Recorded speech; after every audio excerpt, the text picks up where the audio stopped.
androany moa zany a 7 avril isan-taona isan-taona ny 7 avril dia natao ankalazana ny journée mondiale de la santé, andro isam-pirenena ho an'ny fahasalamana. Miopana sy mifantokany amin'ny fahasalamana zany izao tontolo izao isaky ny le 7 avril dia ny OMS no tompona andraikitra sy andraikitra ny journée mondiale de la santé dia izy ihany koa no manome thème hodinihana sy hikatrohany rehetrarehetra eran'izao tontolo izao zany amin'io journée io. Dia ny tamin'ity taona ity araka ny efa fantatsika dia naompana ao amin'ny resaka diabeta ny campagne moa filazany azy ny campagne amin'ity androany ity dia slogan navoakany dia hoe rester en super forme ozy dia soyez plus fort que le diabète. Zay ny slogan navoakan'ny OMS zany dia izay no anentany antsika rehetrarehetra eran'izao tontolo izao dia izay koa no entinay tia miseritry ny fahasalamana izay manentana ny vahoaka malagasy zany hoe isika rehetrarehetra aoka atanjaka tsara dia aoka atanjaka nohon'ny diabète zany mba tsy ho voany dia ho andreo izay voany mba andresy azy. Dia manaraka an'izay izahay atao amin'ity toeram-pitsaboana iasana ity zany dia mandray anjara mavitrika amin'izay fanentanana ataonao amin'izy zay amin'ny aty fandresena ny diabète. Dia tsara telo ny fanentanana ataonay sy ny asa ataonay amin'ity campagne izay iadina amin'ny diabète amin'ity andro raisam-pirenena androany ity dia voalohany indrindra fanentanana antsika malagasy tsirairay avy isan'ny tokony avy mba anana an'ilay fomba fiainana ara-pahasalamana hampatanjaka antsika haresentsika an'ilay diabète. Zay voalohany indrindra fomba fiainana ara-pahasalamana ahoana zay ny sakafo be otrikaina no hohanina fa tsy zavatra mampagontsina kidy fotsiny. Dia manaraka an'izay ny fanatanjahantena dia tokony atao isan'andro régulier na inona fahasahiranana isika tsirairay avy dia manana adidy tsy manana andraikitra anokana fotoana anaovana fanatanjahantena isan'andro. Tsy tokony mahita excuse zany hoe tsy afaka satria izao tena adidy tsy maintsy ataotsika manao izay fanatanjahantena izay mba hasalama ny vatantsika io andresena an'ilay diabète satria ohatrany hoe loza mananontanina sy manambana zany animba ny fahasalamantsika rehetrarehetra ato anatin'ny taona vitsivitsy ny resaka diabète. Zay mahatonga ny ohatrany hoe fanairana sy ohatrany hoe fialana amin'ny toromaso zany ho andreo varimbariana tsy taitra le ataon'ny OMS amin'izao le hoe fanokanana amin'ity andro an'ity izao ho an'ilay diabète. Maro tsy tambosaina angery ny aretiny, maro tsy tambosaina tena marobe ny karazana aretina fa tsy reny no thème natokany OMS hodinitsika androany, tsy ndray amin'ireny aretina hafa reny no natokany hodinina sy hiadiana fa io diabète io misy dikan'izay. Dia ankoatran'ilay sakafo sy fanatanjahantena dia manentana ihany koa ny OMS amin'ny hitazomana ny poids normal. Isika rehetrarehetra tompoko dia tokony mahafantatra ny poids normal antsika tsirairay avy. Arakaraka ny halava ny poids ifampianarana antsika ombenibeny zany. Raha 1m57 dia tokony 55 kg. Raha 1m55 dia tokony 53 kg. Raha 1m50 dia tokony 48 kg. Dia tazomina izay poids normal izay. Io poids io nefa tsy le poids le goragora matavitavy io fa le poids sady mifintifintina olona mpanao sport. Zay le zavatra voalohany indrindra hoe mila manana fiainana mirindra asika ahafahantsika mandresy ny diabeta io fa manana ny tanina ny fiainantsika manimba ny fiainantsika hatady animba ny fiainantsika zany izy ny any amin'ny tany mandroso rehetra za vao tonga nyvetina avy tany amin'le congrès annuel ny société exploitation de diabète efa tena tafita ny afatra any efa miezaka daholo ny olona any bien calculé ny sakafo hoaniny miezaka manao fanatanjahantena mandeha bicycleta mandeha tongotra manao sport tsy menatra zany ny jeune any microssy amin'iny zay lera anana amin'ny fotoana microssy en tenue de sport amin'ny sisin-dalana reny amin'ireny parc reny tsy menatra zany izy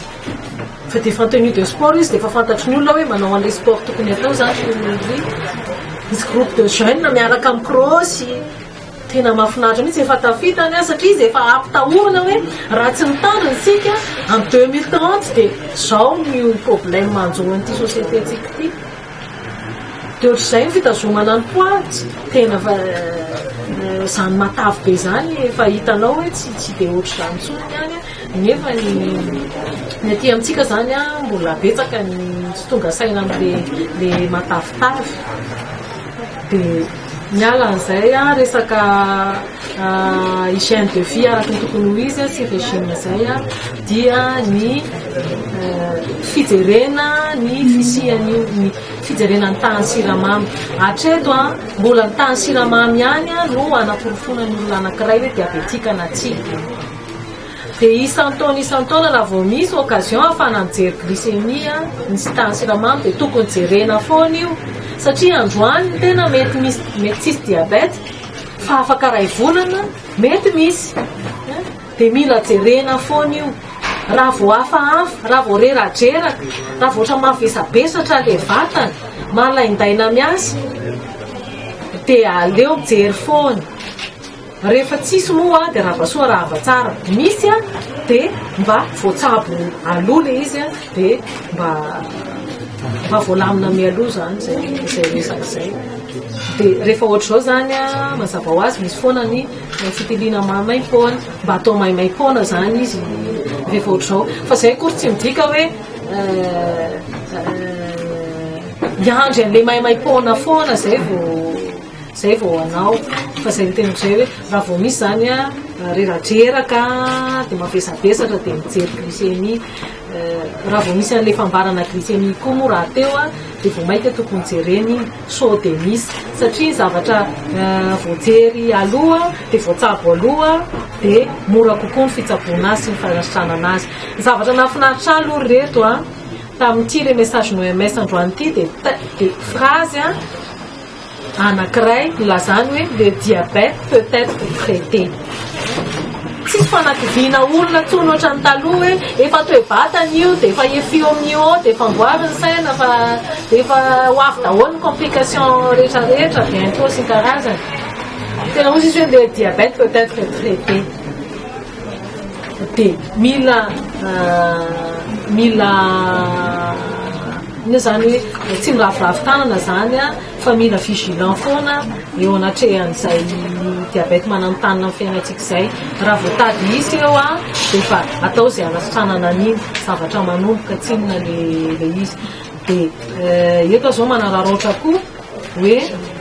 mia voapirofo mia mazava foana amin'izao fa tsy resaka pancréas ihany mahatonga ny diabète sy le resaka hoe manaranaka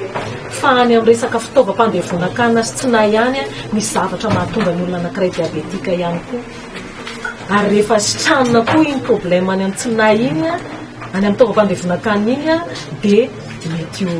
mety anjavona tsy hita tsony le diabète de ny resaka sakafo aty amin'ny andalam-pandrosoana le malnutrie no hita hoe tena mirongatra be zany diabète amin'izao ary any an-tanana antsika zany satria tsika ny tany andalam-pandrosoana tsy le sakafo tsy araka ny tokony ho izy dia mampikorontana an'ireo zavatra ireo na any amin'ny fitaovam-pandevonan-kanina na any amin'ny aty raha vao resaka diabète de voakasika foana ny fitaovam-pandevonan-kanina tsy na io voakasika ny aty voakasika le tavitavy voakasika le pancréas voakasika le fomba sakafo sy le fomba fanaovana fanatanjahantena dia rehefa hitsabo an'io zany a dia ireo rehetrarehetra reo a mila voasahana daholo ihany koa mba azahoana résultat tsara indrindra, azahoana meilleur résultat. Tsisy zava-bita firy amin'ny resaka dépistage sy ny torohevitra sy fampianarana ho an'ireo izay efa diabetika raha ohatra ka mijanona androany ny hetsika ataonay. Ny sasany vao aka permission any am-piasany, ny sasany vao avy any ambanivolo any vao hanamboatra programa andeha hamonjy taxi-brosy dia mitarina herinandro zany izay hetsika ady amin'ny diabète zay à l'occasion ty journée mondiale ty campagne moa filazana OMS azy dia andritran'ny herinandro dia mandritran'izay herinandro zay ny fijerenany tany siramamy zany mamaim-pona foana, ny fampianarana manodidina ny diabète mandeha foana maraina tapitry ny olona mandra-pariva ny andro dia ny consultation maimaim-pona mandritran'izay herinandro zay raha vao misy diabète le olona. Dia ny fanafody izara fanafody mamaim-pona zahay mandritra ny fotoana io hanamariana an'izay zany mizara aspirinina koa zay mandritran'izay herinandro zay mandritran'izay herinandro zay. Fa ny fanafody arakaraky ny fahitanay fahasahiranan'ilay olona. Raha hita hoe tsy dia sahirana ilay olona dia manome izay sahaza tandrifan'izay tsy fahasahirana izay zay. Raha hita hoe tena sahirana izy dia mety fanafody hatramin'iray volana na mihoatra an'izay zany mandra-pahanana ny angovo ahafahany manohy irery an'ilay fahasalamana zany.